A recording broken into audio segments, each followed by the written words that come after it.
trip to Mystery Flesh Pit National Park. You start off in the upper visitor center where you can learn about the horrible monster you're about to go inside of and all the life forms that you can see in there. Here's a model of the visitor center and there's the insides. Then I started my descent to the mouth of the flesh pit where I entered through the throat. It was actually really beautiful inside and really massive. I kept noticing all these emergency phones that were out of order though. There was so much to see. First we went straight to the southern bronchial forest, which was like the lungs of the thing, and then went to the lower visitor center, which seemed like a pretty safe place. Grabbed a bite to eat, not really sure what was in the sandwich, but anyways, we passed through the amniotic thermal springs, which we decided not to swim in that day, and finally made it to my favorite part, the central musculature, which was a very pretty place, and even got to see a cool amalgamation. But overall, if you're considering visiting Mystery Flesh Pit National Park, I recommend it. It seemed pretty safe, and you can even take the elevator back up if you want to, like we did. Anyways, let me know if you've been there in the comments. The United States government found an unbelievably large living creature beneath the ground. What do you think they would do? Welcome to Mystery Flesh Pit National Park. It's a fictional story about a 200-mile-wide organism that's turned into an amusement park. Here's the map of the flesh pit. They've built visitor centers, hotels, bars, and even bathhouses for activities, and thousands of visitors regularly visit the park. Inside of the flesh pit, there's many things to see and do, and even wildlife that's native to the inside of this animal. You should check it out. It's a really interesting story. Follow for more like this. Familiar with Mystery Flesh Pit National Park, the gargantuan superorganism whose only known orifice is accessible via a now-defunct park in Gumption, Texas. At one time, visitors were allowed to enter the flesh pit, where they enjoyed attractions such as the amniotic thermal springs, the northern bronchial forest, and a complete backcountry trail system. But the pit itself is home to numerous other creatures that live within. One such creature is the iconic amorphous shame. They live their entire lives nestled into folds within the flesh pit. Fully adapted to this environment, they have no need of skin, bones, or even eyes. But on rare occasions, certain creatures from within the flesh pit will ascend to the surface to hunt, dragging their prey back down with them. If the surface fauna isn't immediately eaten, it may undergo a fascinating process known as anatomical amalgamation. This results in the creation of so-called compound organisms, multiple creatures that have become fused together. Terrifyingly, there are records of these amalgams containing humans, such as the case with the circus clown Chimus, once a landmark in the park. There are many more creatures to discover here, including gasp owls, the abyssal copepod, and of course, the Permian Basin superorganism itself. Check out my channel for the full video. And argue for like 10 minutes about this, but I'm not going to waste my time because I just know that Stop! You're not going to want to miss this crazy shit. Have y'all heard about this giant living flesh pit that is in Texas? Oh yeah, and by the way, this giant flesh pit have creatures inside of it. Let's get into this video. It is apparently a giant living organism that is in the middle of nowhere in West Texas.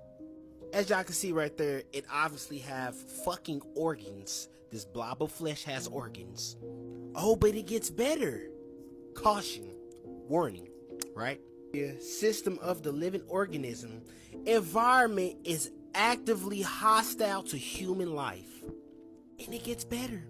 Serious injuries and deaths might occur without proper equipment. Interesting. And y'all remember the living creatures that I was telling y'all about? These are the fucking living creatures that are inside of this living flesh pit. Some shit straight out of a sci-fi movie. Then it said if you see one of these creatures inside of the park, make sure that you bag out if it doesn't notice your presence. And change your course without disturbing it. Because most life forms inside of this flesh blob are tolerant to humans. And some of them are not. Isn't this like amazing? Let's not forget in 2007 when this giant flesh pit caused 750 bodies and injured over 1,000 people when the amusement park collapsed. Let me know what y'all think about Texas having this giant flesh pit in a comment. Like or follow for more wisdom and stay tuned. Follow me on YouTube if you want that exclusive content and hit that email if y'all trying to work. Let's go.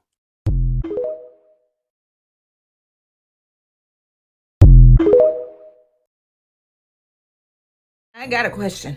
Did anybody else know that they made a theme park out of a giant living organism in Texas? And they pumped this thing full of sedatives to keep it asleep?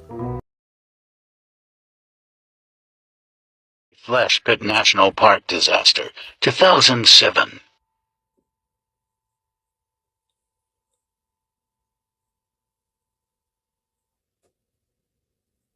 The following message is transmitted at the request of the Texas Department of Public Safety, the United States Geological Survey, and the Permian Basin Recovery Corporation. The United States Geological Survey has issued a geobiological activity advisory for the following counties: Cook County, Gumption County, Howard County, Midland County, Sterling County, 2:18 a.m. Central Daylight Time at 10:48 p.m. Central Daylight Time. Seismic EKG monitoring stations detected muscle contractions originating from the northeastern limb of the Permian Basin superorganism. This event is expected to cause moderate to severe damage to property, utility services, and infrastructure. Residents are advised to take shelter immediately. If you do not access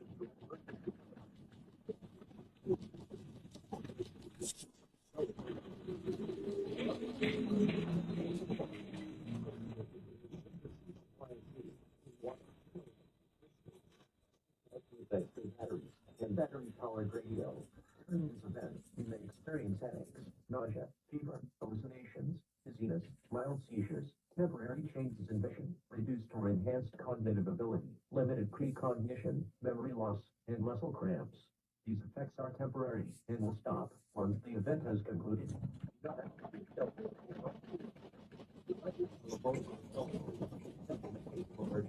Will be up soon.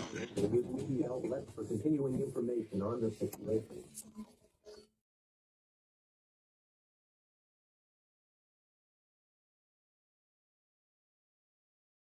You know, there's something in Texas called the flesh pit. The flesh pit basically consists with everything that the stomach has, even blood, guts, and things of that nature.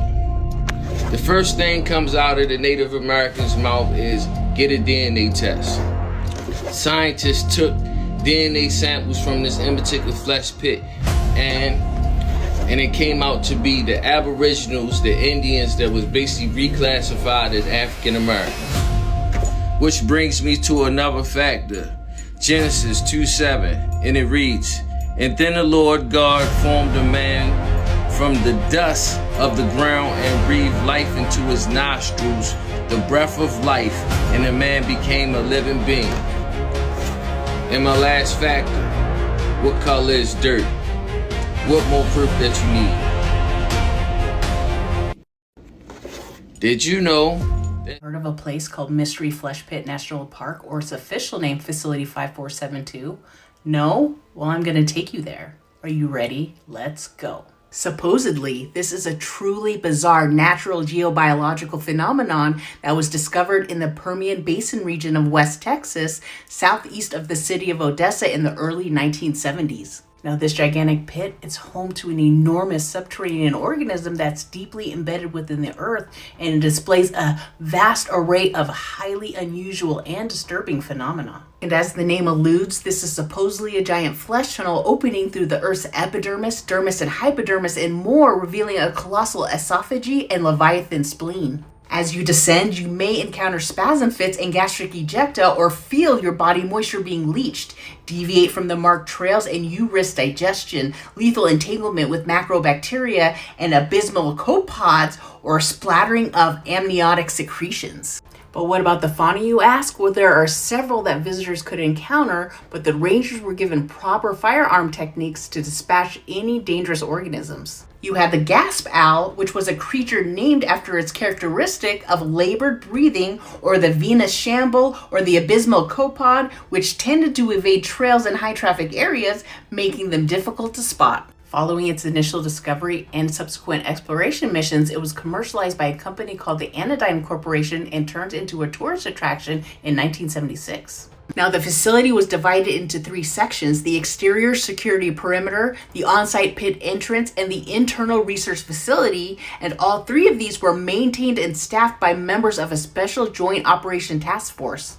But in the early 1980s, the site was absorbed into the National Park System, which maintained and operated the Mystery Flesh Pit until its sudden closure in 2007. Today, the ruined and abandoned section of the region is all that remains of the original national park's infrastructure when the area was contaminated by ejecta on July 4th of 2007. And this catastrophic disaster resulted in over 750 fatalities and over 800 major injuries. In the weeks following the incident, approximately 18,000 individuals from surrounding communities sought medical and psychological treatment for ailments including breathing problems, chest pains, shortness of breath, nausea, birth defects, hallucinations, depressions, anxiety, internal bleeding, sore throats, and headaches as a direct result of contact with gastric ejecta, which had been introduced to the atmosphere. Now, Snopes and everybody's mama will tell you this is all just a work of fiction, a world-building project, but is that just something that people tell you when they don't want you to know the truth? You be the judge.